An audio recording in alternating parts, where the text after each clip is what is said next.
Ces 21 et 22 octobre, l'association Jardin du Douric nous invitait à une petite balade exotique.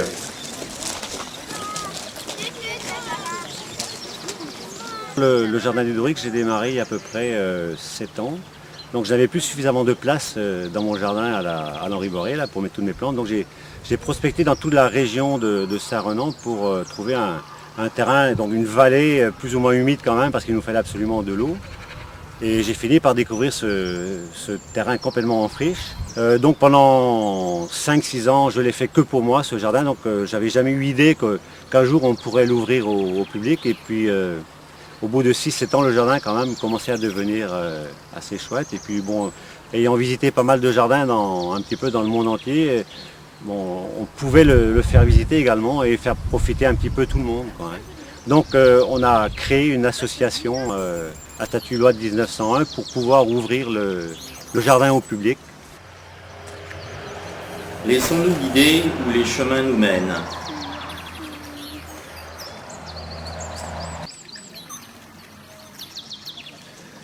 Partout, d'extraordinaires plantes attirent notre regard.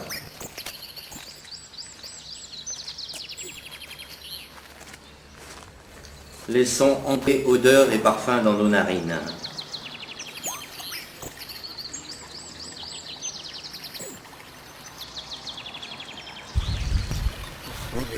Et les cartes communes et puis des cartes koi et quelques poissons japonais également qui ont des longues nageoires, on les voit dessus.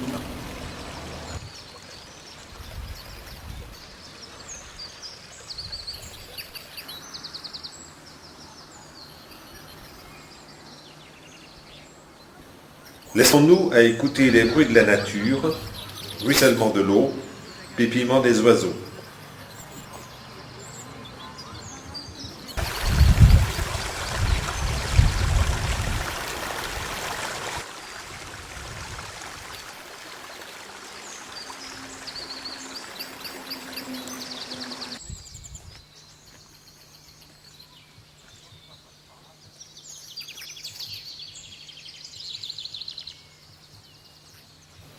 Même le chat s'y promène et quémande quelques caresses.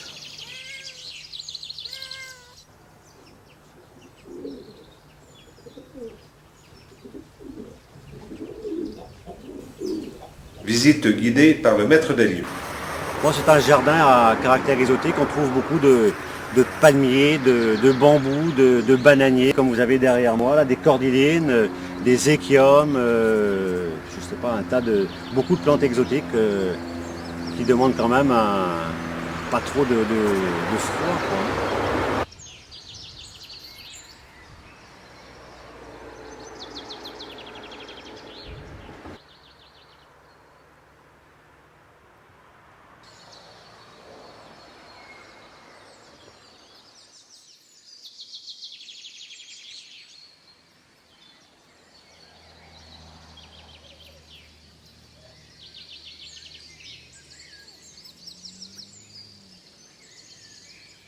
Bon, c'est une forme de chariacas.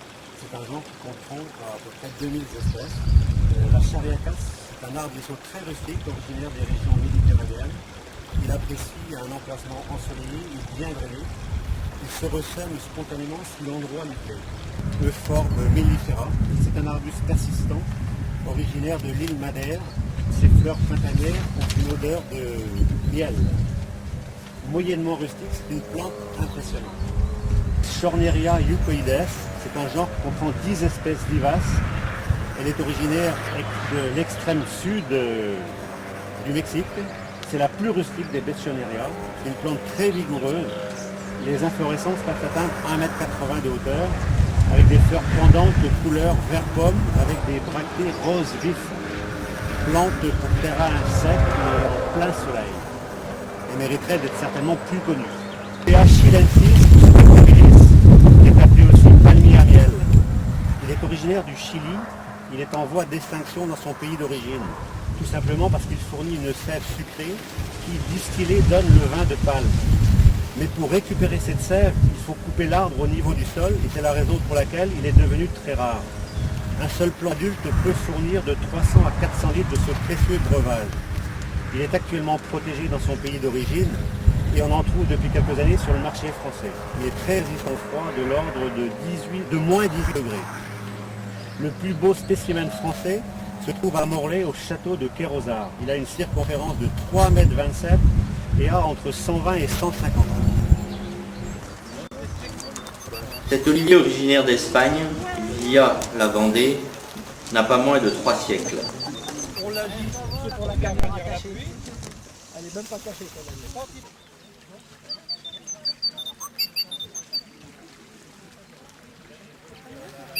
Concentrons-nous un peu plus longuement sur le jardin médicinal.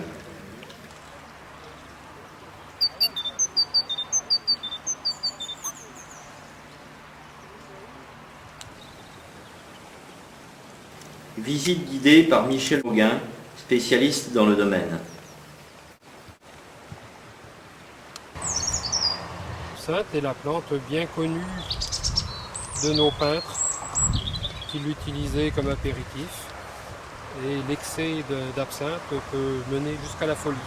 Donc le panais, c'est une plante qui servait aussi à agrémenter les pot-au-feu autrefois. Alors le thym est aussi apéritif, c'est aussi un désinfectant, c'est un produit très riche en essence. Le thym, c'est aussi un désinfectant. Et on le met toujours dans la cuisine. La prune vert est donc une plante antispasmodique, calmante, diurétique, mais on la trouve généralement sur des sols argilo-calcaires. Donc elle ne pousse pas à l'état sauvage ici. C'est une plante apéritive. Elle servait à confectionner le vin d'arquebuse. Une poignée dans une bouteille de Bordeaux et au bout de 3 semaines, vous avez un excellent apéritif. Cette ail était aussi utilisée comme désinfectant et antibiotique. Cette plante apéritive est très très parfumée.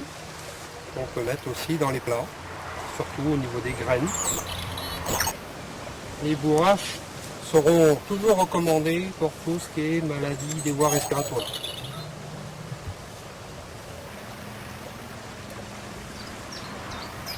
Servent à faire des tisanes.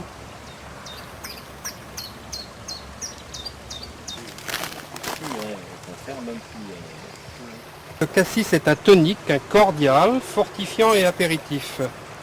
Le kélidoine, c'est une plante intéressante. Tous nos anciens soignaient leurs verrues avec. Et on utilise le suc des tiges pour mettre sur les verrues. Les moules et ciboulettes sont des adoucissants, mais aussi des antiscorbutiques très puissants. C'est une plante extrêmement parfumée qui sert aux affections nerveuses, mais aussi sert pour éloigner les moustiques. Le fenouil, c'est aussi un apéritif, un digestif, un tonique. Il s'utilise surtout en cuisine. Le houblon est une plante qui sert à faire la bière. Mais autrefois, on utilisait aussi les fleurs, les lupulins, pour mettre dans les oreillers des enfants pour les faire dormir.